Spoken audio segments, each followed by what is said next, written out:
Bonjour à tous, donc comme on dit chez nous, de McDonald's. Donc encore une petite vidéo. Euh, Pourquoi? Pour m'exprimer sur différents sujets sur lesquels je m'exprime via les réseaux sociaux. Donc d'abord je vais me présenter pour ceux qui ne me connaissent pas.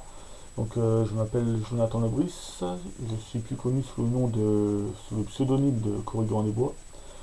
Euh, et je suis l'animateur principal d'un groupe s'appelant le Fédéralisme du militantisme breton, donc sur Facebook, voilà, le FMB. Et je suis également porteur de la plainte contre l'État français pour non-reconnaissance de citoyenneté européenne de nationalité bretonne. Voilà, je clôt le sujet, ça c'est pour ma présentation. Donc ce que j'aimerais aborder aujourd'hui avec vous, c'est trois sujets principaux. Donc en premier, la fameuse plainte de non-reconnaissance par la France de citoyenneté européenne de nationalité bretonne. En deuxième sujet, il y aura les élections nationales bretonnes, d'accord, faites par l'association CAD, Cercle du Parlement breton. Et troisième sujet, donc, le fédéralisme breton, une proposition de constitutive que j'aimerais proposer au futur Parlement breton et à travers le Parlement breton au peuple breton lui-même. Voilà. Donc en premier lieu, la plainte. Donc plainte pour non-reconnaissance par la France des citoyennetés européennes de la nationalité bretonne. Alors pourquoi avoir porté plainte? Sur quelle base? Et dans quel but? Donc pourquoi? Alors comment est venue cette idée-là? En fait c'est tout bête, via mes activités d'information concernant le militantisme breton, je suis tombé sur des articles, Ouest France, Telegram, etc. euh, parlant de la mort de Colin Cause, donc du père Jean-Jacques Monroe de Corny, père de famille, qui a voulu faire reconnaître ses enfants portant le prénom breton à l'État français dans les années 60, 70, je ne me rappelle plus exactement. Bref, à cette époque-là, il était interdit pour un breton de porter, et une bretonne de porter un prénom breton. Voilà. Il fallait porter un prénom français et en deuxième voire troisième position, porter éventuellement un prénom breton. Euh, donc ça, bien sûr, le Corning Goes, le père de Corning, il n'était pas d'accord avec ça.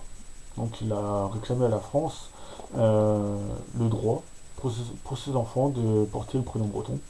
Et la France, ne voulant pas reconnaître les enfants d'une manière administrative, donc sur l'acte d'état civil, euh,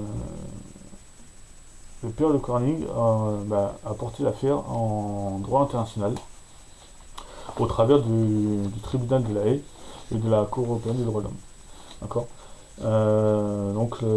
La Cour de la Haye lui répondant favorablement et déclarant à la France que si la France ne reconnaissait pas ses enfants, il serait reconnu de citoyenneté européenne de nationalité bretonne. D'où la jurisprudence sur laquelle je m'appuie pour cette plainte. Voilà. Deuxièmement, je m'appuie également sur la Déclaration universelle des droits de l'homme 1948, donc qui nous vient des Nations Unies. Euh, Plus particulièrement sur l'article 15. Donc l'article 15, c'est nul ne peut être privé de sa nationalité et nul ne peut arbitrairement priver une personne de sa nationalité ou du droit d'en changer. Donc ce que j'accuse, enfin ce que je reproche à la France, et ce que voilà, j'accuse la France de me priver arbitrairement de ma nationalité bretonne. Voilà, de ma citoyenneté européenne de nationalité bretonne. Voilà. Euh, ce, ce à l'encontre des droits internationaux. D'accord. La France qui se dit droit de l'homme, pays des droits de l'homme et qui se présente en tant que tel à l'étranger, qui se permet de juger d'autres pays au nom des droits de l'homme, faudrait déjà qu'elle balaye devant sa porte, voire au sein de son propre droit et au sein de son propre gouvernement. D'accord. Car elle est clairement illégale à l'international. Ça vaut pour la Bretagne, ça vaut dans d'autres nations comme la Corse, la Savoie, etc. Je reviendrai pas dessus, mais bref. Voilà. Donc deux choses qui semblent importantes, voilà. Je les ai résumées sur un prospectus que je vais bientôt, voilà, le prospectus, je sais pas si vous voyez bien, hein. Alors j'essaie de faire un gros plan, voilà, si vous voyez. Ce prospectus que je vais distribuer dans diverses manifestations dès que je pourrai retourner au pays, donc dès que je rentrerai en Bretagne. Voilà. Ce prospectus est également accessible à tous via justement le groupe Fédération des militants anti-bretons ou via un groupe que j'ai créé rapport à la plainte contre la France. Voilà. Donc deuxième sujet, je ne m'étendrai pas plus sur la plainte, on pourra en reparler en détail. Deuxième sujet, les élections nationales bretonnes, donc organisées par l'association CAD, qui est l'association du Cercle du Parlement breton, donc qui s'est donné pour mission le retour de nos institutions bretonnes indépendantes de Paris, indépendantes du pouvoir central de Paris. Donc réellement des institutions bretonnes pour le droit de décider chez nous au pays en tant que breton, pour l'avenir breton et pour le futur à transmettre à nos enfants. Voilà. Donc voici une affiche qui tourne actuellement via les réseaux sociaux. Voilà. Donc, comme le dit l'affiche, ici, là, il a marqué moi oui. Donc, je suis électeur pour le Parlement breton, des votes nationaux bretons. Donc, pour le retour de ce fameux Parlement en novembre 2016. Donc, ce Parlement, c'est quoi? En fait, c'est un groupe de militants qui sera voté par d'autres militants ou par la population bretonne elle-même qui voudra bien se joindre à cet événement. Et donc il y aura pour mission de créer des groupes de travail. Donc des groupes de travail sur la politique en général, des groupes de travail sur la culture, sur l'histoire de Bretagne, sur l'enseignement à apporter à nos enfants, sur tout un tas de sujets concernant la Bretagne et le futur breton. Voilà. Et notamment, et je l'espère, un groupe de travail qui aura pour but de proposer à la population bretonne une réelle alternative au système que nous connaissons actuellement, au système français. D'accord. Ce serait un groupe de travail sur une nouvelle constitution bretonne pour la Bretagne et indépendant de Paris. Voilà. Donc je pense que c'est clair. Ce serait clairement pour redonner le pouvoir à la Bretagne. Voilà. Ce que j'espère via cette proposition constitutive et le sujet que je compte défendre, c'est mon troisième point, donc la Bretagne fédérale.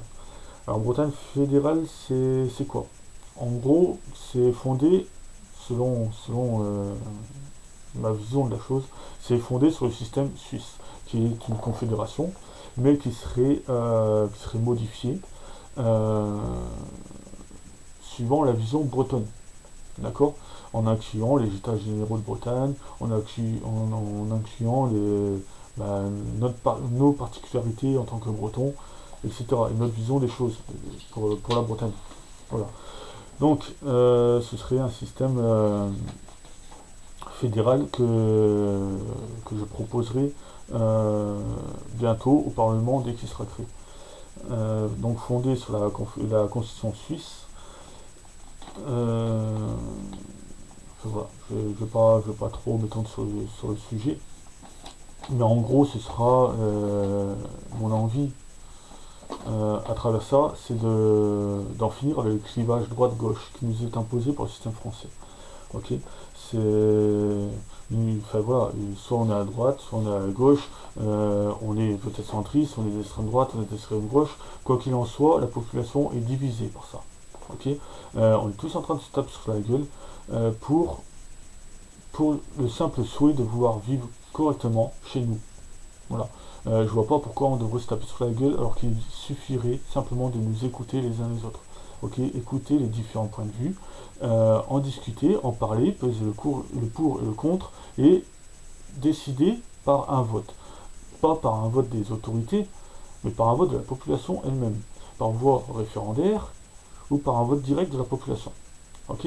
Donc l'idée c'est rassembler les partis, tout le monde, autour d'une seule table, par les représentants.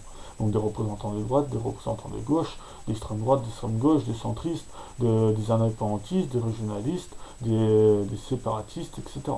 Ok, tout le monde autour de la table et on parle. On parle, on discute de notre vision des choses, de l'avenir qu'on veut proposer à la Bretagne et surtout l'avenir de la Bretagne qu'on aura à transmettre à nos enfants. Ok, parce que le but c'est, ok, c'est pour nous, c'est pour vivre correctement, mais c'est surtout pour l'avenir et ce qu'on aura légué à nos enfants en fin de compte. Parce que voilà, moi j'ai des gosses, j'ai pas envie qu'ils arrivent dans un monde où c'est le bordel, où tout le monde se tape les uns les autres. Pourquoi? Parce que tout le monde veut avoir raison. Voilà. Tout le monde a raison en soi.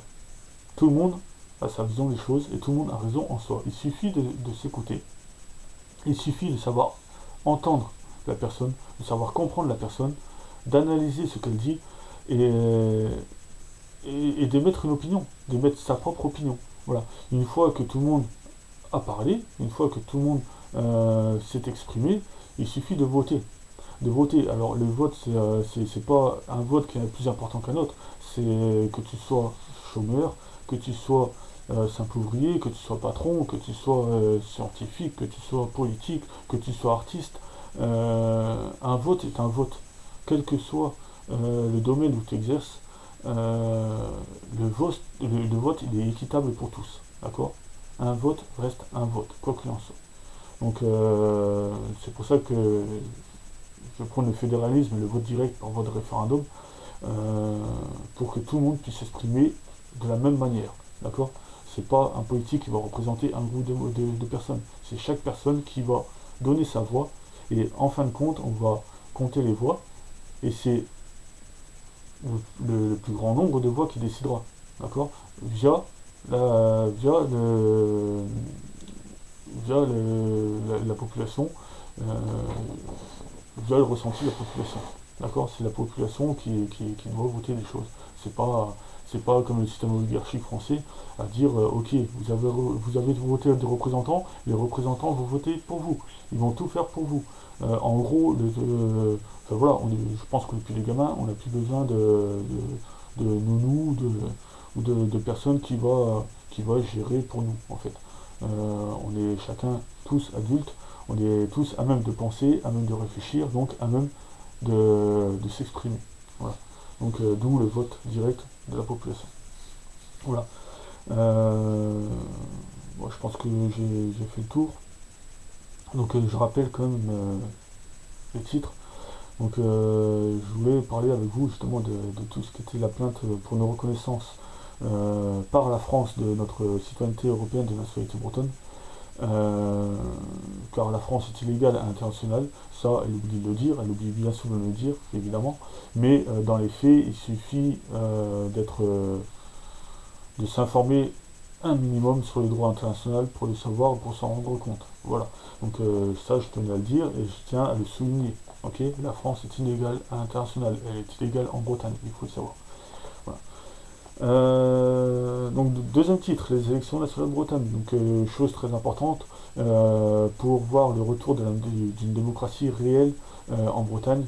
Je pense qu'il est important que toutes les personnes qui soient au courant de ces élections en parlent, que toutes les personnes partagent cet événement qui se veut être représentatif du peuple breton lui-même. Donc voilà, si vous êtes votant, c'est très bien, mais il ne suffit pas d'être votant, il suffit aussi de faire connaître ce vote aux gens qui vous entourent, au maximum de personnes. Pourquoi? Parce qu'on a eu l'exemple de l'Écosse, on a l'exemple de la Catalogne. Voilà, il faut donner la parole au peuple, il faut lui rendre la parole. Actuellement, ce sont des politiques qui décident pour tout le monde sans écouter la parole du peuple, alors que c'est au peuple, c'est bien au peuple de décider et non aux politiques. D'accord? Les politiques, eux, ils sont juste des porte-parole, point barre, c'est tout. Voilà, ils n'ont pas d'autre importance que d'être des porte-parole. Chose qu'ils ne font pas en France. Voilà, une fois qu'ils sont élus, ils sont poussés des ailes et ils se croient, je sais pas, Dieu le Père ou je sais pas, bref, ils sont poussés des ailes, quoi, tout simplement. Voilà, chose que je ne veux pas pour la Bretagne. C'est pour ça que j'en viens justement au fédéralisme breton. Donc fédéralisme breton, c'est, on l'a vu avec la Suisse, si on regarde tous les rapports qui ont lieu sur le sujet, en termes de démocratie, la Suisse est parmi le haut du classement. Bien loin devant la France qui, elle, n'est pas bonne dernière, mais qui est à peu près au milieu du classement. Donc pour la France, pays des droits de l'homme, c'est quand même énorme, quoi, je pense. Voilà. Donc voilà, le système fédéral suisse, qui est une confédération, marche très bien en termes de démocratie. C'est ce que moi je voudrais pour la Bretagne. Voilà, arrêter avec cette guéguerre intestine de dire ouais, lui il est à droite, lui il est à gauche, c'est la gauche qui a raison, c'est la droite qui a raison. Bref, tout ça on s'en branle. Honnêtement, on s'en fout de tout ça. On est tous bretons, point barre. On est tous bretons pour la même Bretagne et pour vivre dans la même Bretagne. Donc autant chacun à son niveau avoir la possibilité de s'exprimer et avoir la possibilité d'écouter ce que les autres ont à dire et à la fin, une fois qu'on aura entendu tout le monde, de faire un vote, de décider par un vote. Et là, comme je l'ai dit tout à l'heure, ce n'est pas à une poignée de personnes se disant dirigeantes de décider de l'avenir d'un peuple, mais c'est bien au peuple de décider de son avenir.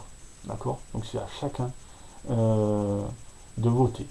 Voilà, à part égale, chacun a le droit au vote. Ok. Donc, d'où mon idée d'une Bretagne fédérale. Voilà. Donc j'espère que j'ai été clair sur ce sujet. J'espère qu'on aura l'occasion d'en parler directement, pas par voie de Facebook, pas par voie vidéo, mais directement de personne à personne. Ce que je privilégie, mais ce qui, moi, en tant qu'expatrié, est évidemment difficile à faire. Voilà. Donc pour le prochain passage en Bretagne, n'hésitez pas à venir me voir, j'essaierai de me rendre à des événements publics.